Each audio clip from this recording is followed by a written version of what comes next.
هندسها جمال وحنبنيها وحنطلع فوق السما بيها.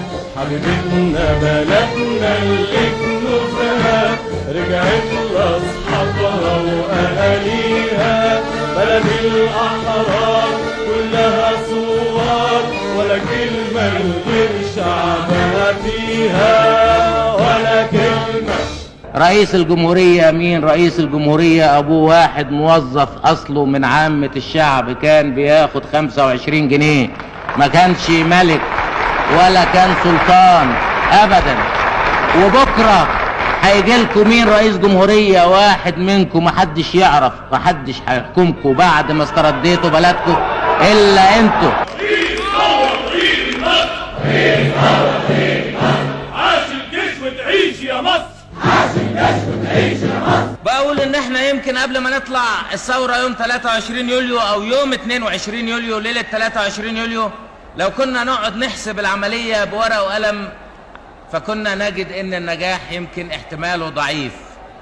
ولكن كان كل واحد من الضباط الاحرار، كل واحد من الناس اللي اشتركوا في الثورة في هذه الايام كان بيقول اذا ما استطعناش ان احنا ننجح في القضاء على هذا الظلم وعلى هذا الاستعباد فليس أقل من أن نضحي ونثبت للأجيال القادمة إن الجيل اللي كان عايش في سنة 52 مرضيش يسكت على الظلم ولكنه قام وقاتل حتى استشهد.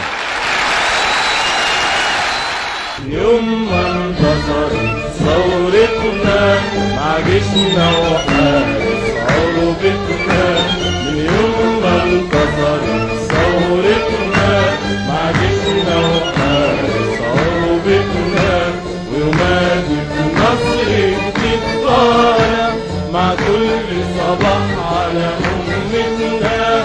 أمة أحرار كلها صور ولا كلمة من غير شعبها فيها ولا كلمة.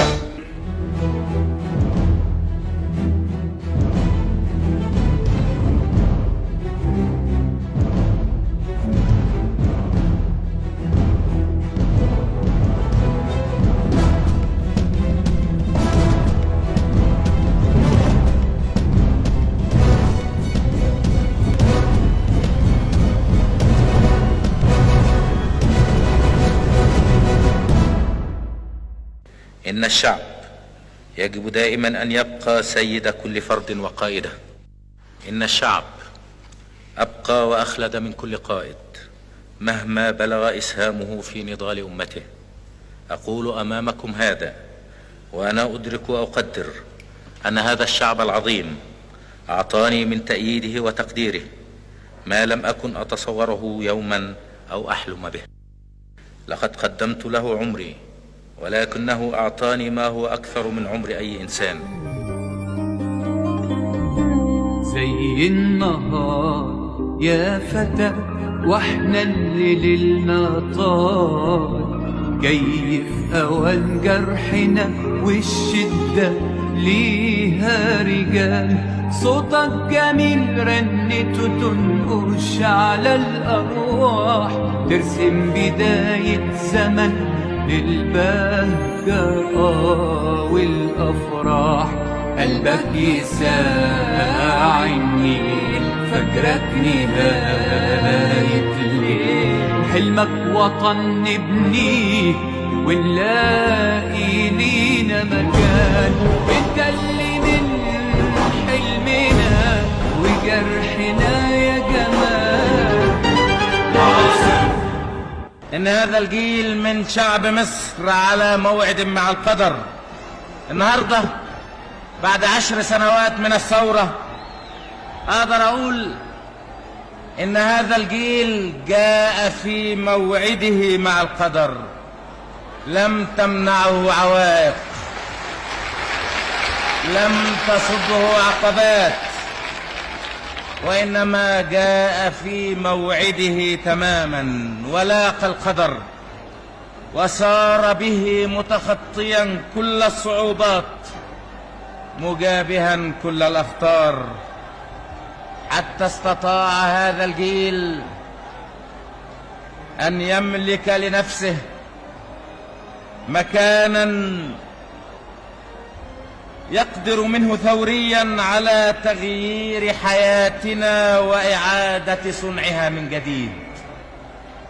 هذا هو الأساس، تغيير الحياة، إعادة صنع الحياة من جديد. إن أي فرد أيها الإخوة المواطنون ليس مخلدا، وليس هناك فرد من الأفراد مهما بلغت قيمته في أمته إلا صفحة من تاريخ هذه الأمة. الشعب هو الخالد المتجدد، الشعب هو الباقي.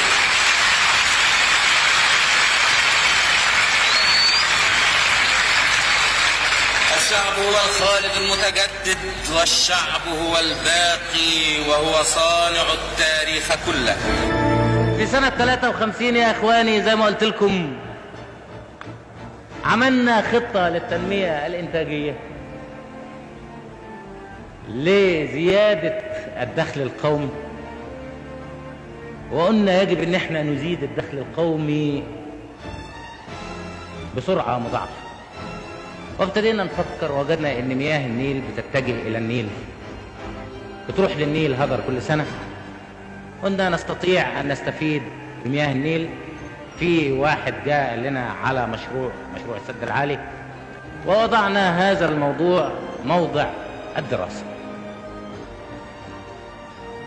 وبعدين قابلتنا عقبة التمويل، ما عندناش فلوس كفاية عشان ندفع نفقات هذا المشروع اللي هي حوالي 1000 مليون دولار. في سنة 53 اتصلنا بالبنك الدولي وطلبنا منه انه يساهم معنا في تموين هذا المشروع. فقال يعني ان في عقبات والاحوال عندكم لا تدعو الى الاطمئنان.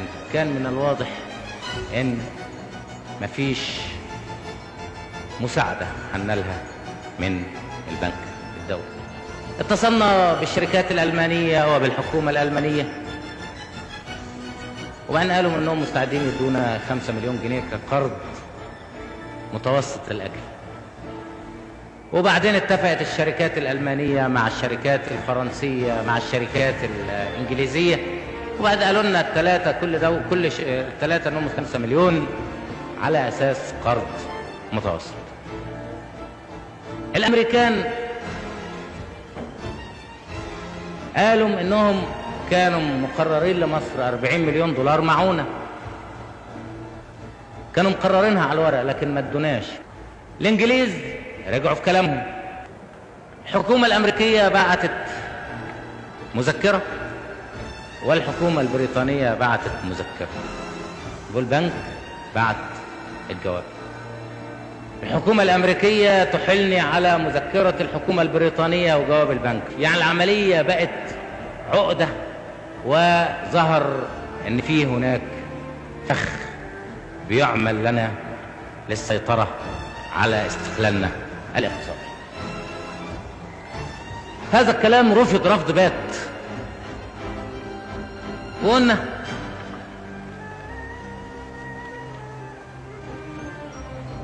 ان احنا مش ممكن نبيع نفسنا ب70 مليون دولار معونة. مش عيب ابدا ان انا ابقى فقير واحاول علشان استلف وابني بلدي، او احاول ان انا اجد مساعدة لابني بلدي، ولكن العيب ان انا امتص دماء الشعوب وامتص حقوق الشعوب، ده العيب.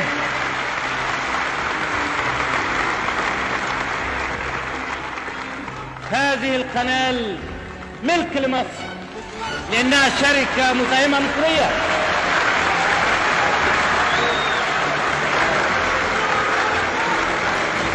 حفرت قناة السويس بواسطة أبناء مصر.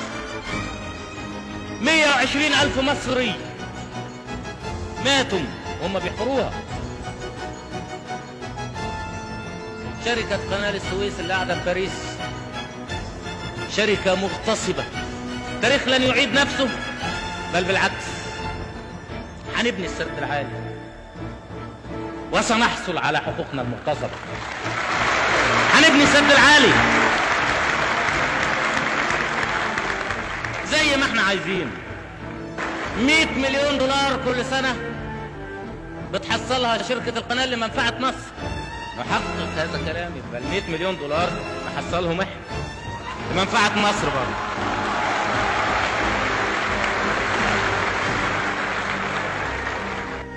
احنا اغنياء، كنا متهاونين في حقوقنا لنستردها، وقلت لكم في الاول معركتنا مستمرة، نسترد هذه الحقوق خطوة خطوة، وسنحقق كل شيء. سنبني مصر القوية وسنبني مصر العزيزة.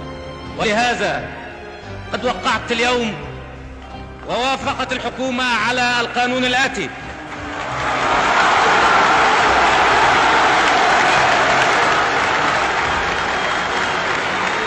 قرار من رئيس الجمهورية بتأميم الشركة العالمية لقناة السويس البحرية.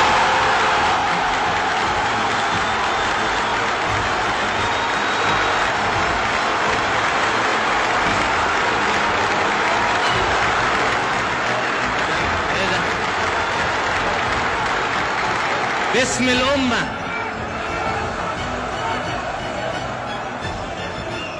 باسم الأمة، رئيس الجمهورية: مادة 1: تؤمم الشركة العالمية لقناة السويس البحرية شركة مساهمة مصرية.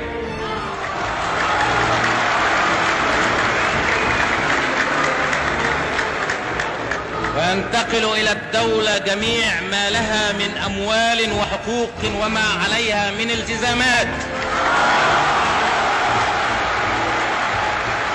كانت الصرخة القوية في الميدان في اسكندرية، كانت الصرخة القوية في الميدان في اسكندرية، صرخة أطلقها جمال، صرخة أطلقها جمال، واحنا أممنا القناة، احنا أممنا القناة، احنا أممنا القناة.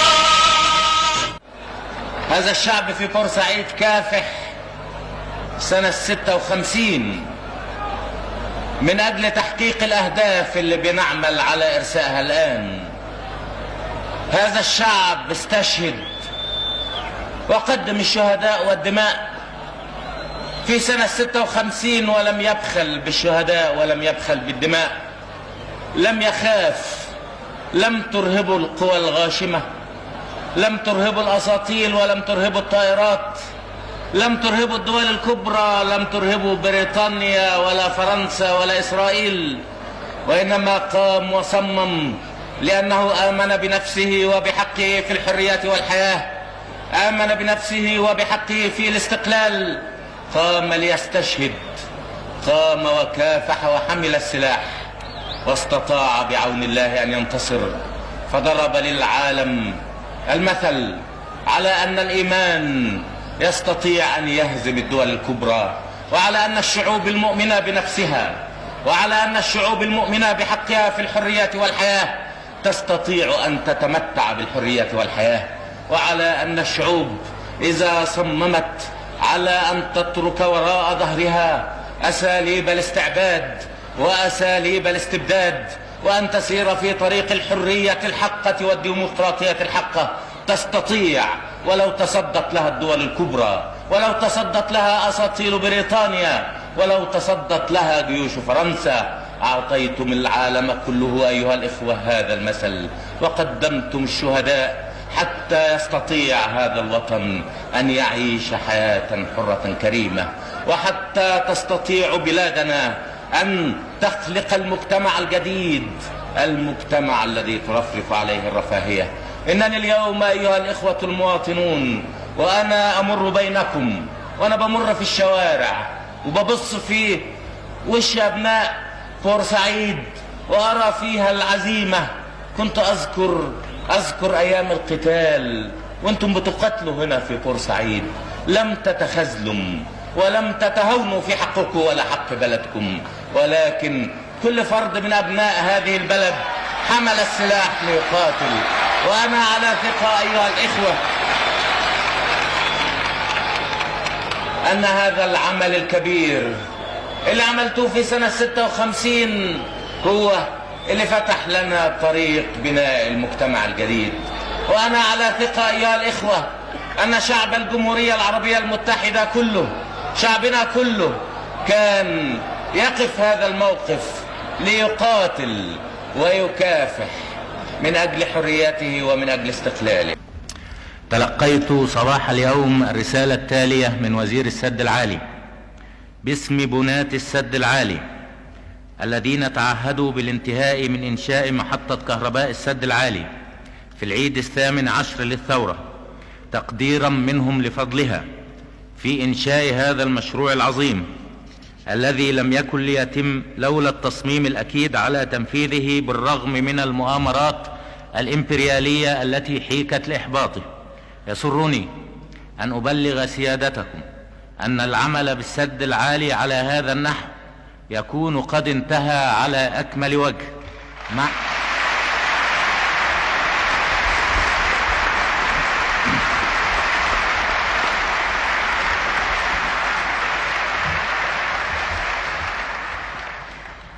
مع أصدق تمنيات جميع العاملين فيه في هذه المناسبة، مجددين العهد داعين الله أن يسدد خطانا على طريق النصر.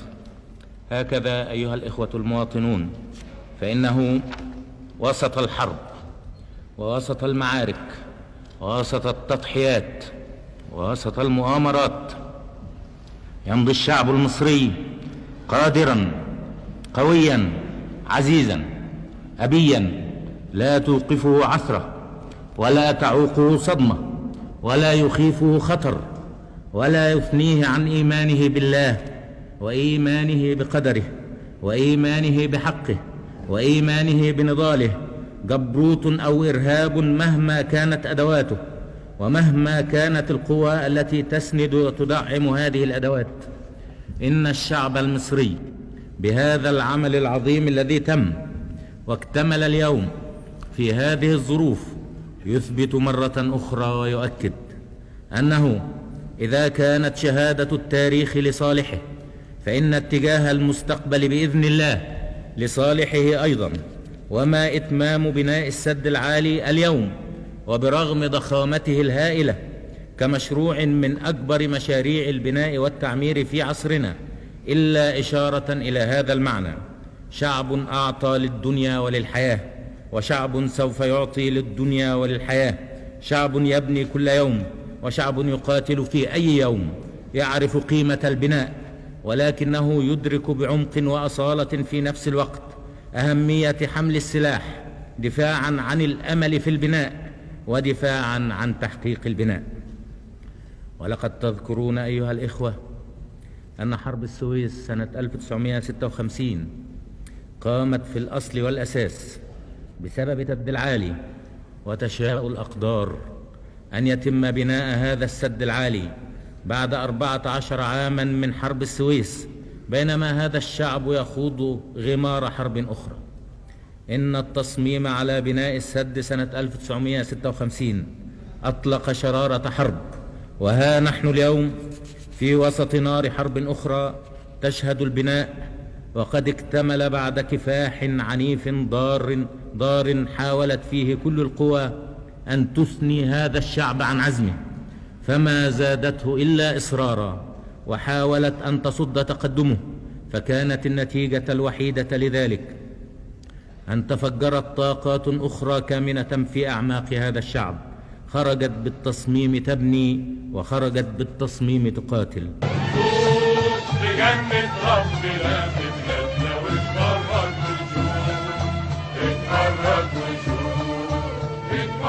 وشوف كل دي كانت كنوز الماضي. شوف حاضر بلادي، شوف كنوز الثورة فيها والمواهب والأيادي. كل دي كانت كنوز الماضي. شوف حاضر بلادي، شوف كنوز الثورة فيها والمواهب والأيادي. اللي بيهم سدنا يعلى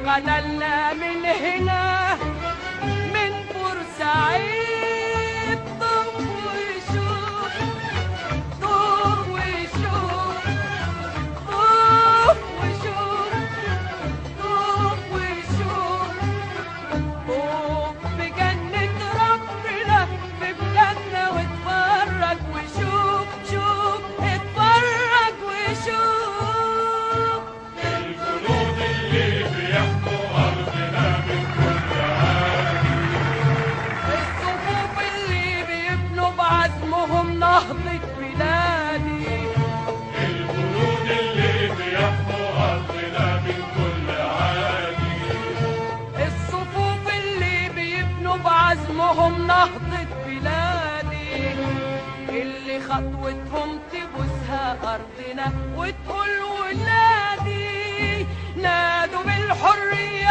قام الشعب وتحدى المحال والأمل أصبح